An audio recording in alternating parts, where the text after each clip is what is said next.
आपने कभी सोचा है कि श्री रामचरितमानस का नाम श्री रामचरितमानस ही क्यों है? कुछ विद्वान इसके बारे में बताते हैं कि श्री रामचरितमानस जो थी श्री शिव जी के दिमाग की उपज थी। पहले इसको श्री शिव जी ने रच करके, मतलब इसको सोच करके, क्योंकि श्री शिव जी हमेशा श्री राम जी का ध्यान करते हैं, श्री शिव जी ने इसको अपने मन में रखा था। इसलिए श्री तुलसीदास जी कहते हैं, रच महेश निज मानस राखा, मतलब महेश जी ने इसको अपने मन में रखा था। पाए शुभ समय शिवा संग भागा, और जब उन्होंने उचित समय देखा तो उसको श्री पार्वती जी को सुनाया। रोज श्री बालकांड से शुरू हो जाता है। श्री विवाह के बाद, श्री शिव जी के विवाह के बाद श्री शिव जी ही इस कथा को सुनाते रहते हैं। और दोस्तों, बहुत कम लोग जानते हैं कि श्री रामचरितमानस में 4 घाट हैं और 4 घाटों पे अलग अलग कथाएं कही जाती हैं और उनके भाव अलग अलग होते हैं। जैसे श्री तुलसीदास जी अस्य घाट पर हैं और वो शरणागत भाव है उनका, और वही कथा श्री याज्ञवल्क्य ऋषि भरद्वाज जी को सुना रहे हैं, वो उनका जो भाव है वो कर्मकांड घाट है, कर्मकांड की बात करते हैं। और दोस्तों, इस तरह से शिव जी श्री पार्वती जी को कैलाश पर्वत पर सुना रहे हैं। उसी तरह नीलांचल पर्वत पर श्री काकभूषण जी जो है वो श्री गरुण जी को सुना रहे हैं।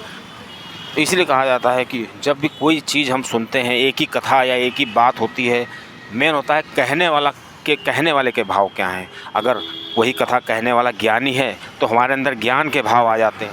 आपने इस चीज़ को अनुभव किया होगा, जब भी आप श्री रामचरितमानस सुनते हैं तो आपके अंदर एक नवीनपन आता है। मतलब आपको लगता ही नहीं है कि ये जो है सबको रटी है, लेकिन फिर भी उसके बारे में जानना चाहते हैं, बहुत ध्यान से सुनते हैं, क्योंकि जो सुनाने वाले का भाव होता है वो उसके अंदर आ जाता है। इसी प्रकार से ज्ञानी होगा तो मनुष्य को ज्ञान प्रतीत होगा, ज्ञानी हो जाएगा।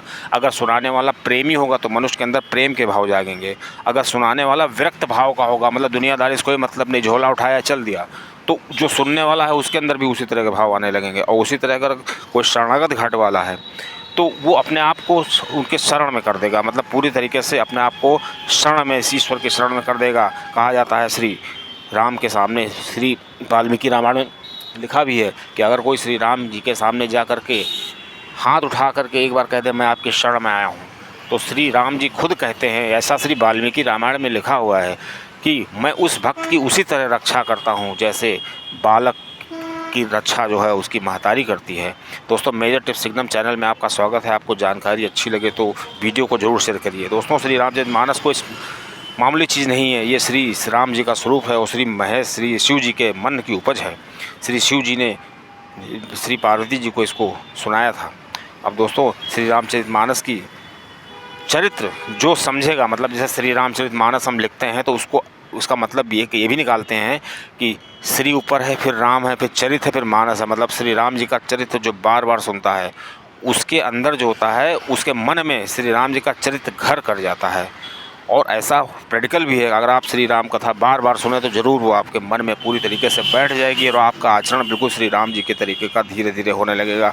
ये इसकी सार्थकता है। इस प्रकार श्री तुलसीदास जी ने 7 कांड लिखे और 7 कांडों में उन्होंने अलग अलग तरीके से उसको बखान किया। अब दोस्तों, श्री रामचरितमानस में जो मेन बात है कि लोग, बहुत कोई कहेगा भाई हमको समझ नहीं आता है श्री रामचरितमानस, अगर हम पढ़ते हैं तो समझ नहीं आ रहा है। तो ऐसा श्री तुलसीदास भी कभी कहा करते थे, क्योंकि श्री तुलसीदास जी के गुरु थे नरहर दास। उन्होंने उनको, श्री तुलसीदास खुद कहते हैं हमको श्री गुरु जी ने पहली बार ये कथा सुनाई थी। तो श्री तुलसीदास जी कहते हैं, मैं पुन निज गुरु सन सुनी कथा सुकु सर खेत, समझी नहीं तब बालपन तब अधि रहो वशेष। मतलब श्री तुलसीदास जी कहते हैं, जब बचपन में मैंने श्री राम जी की कथा सुनी तो मेरी बिल्कुल समझ में नहीं आता है।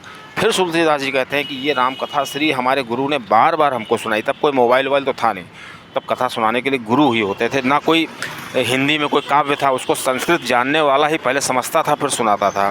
तब श्री तुलसीदास जी लिखते हैं कि तद्वी कही गुरु 12 समुझी परि कछु गति अनुसारा। जब श्री गुरु जी ने इस चीज़ को बार बार, इस कथा को सुनाया, तब हमारे दिमाग में कुछ समझ में आई। और जितना मैंने समझा था, मतलब श्री तुलसीदास जी ने लिखा है, मैंने इसको कछु समझा था, समुझी परी कछु मत अनुसारा, मेरे मत के अनुसार वो कुछ समझ में आई।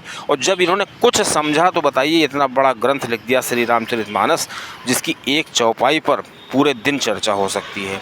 अगर वो पूरी तरीके से समझ जाते, कहने का मतलब है अगर श्री राम जी की जरा सी भी कृपा हो जाए तो वो तुलसीदास बन सकता है, और अगर वो राम जी के शरण में आ जाए तो उसका बेड़ा पार हो सकता है। लेकिन दोस्तों बहुत कम ही लोग जानते हैं इस चीज़ को कि श्री हनुमान जी ने भी एक बार श्री रामचरितमानस लिखी थी। और जब भी कोई रचना करता है तो अपने बड़े रचनाकार के पास जाता है उसकी भूमिका लिखने के लिए। इसलिए श्री तुलसीदास जी रचना की भूमिका लिखाने के लिए श्री वाल्मीकि जी के पास गए, और वाल्मीकि जी ने जब देखा तो उनको लगा कि इस रामायण के आगे तो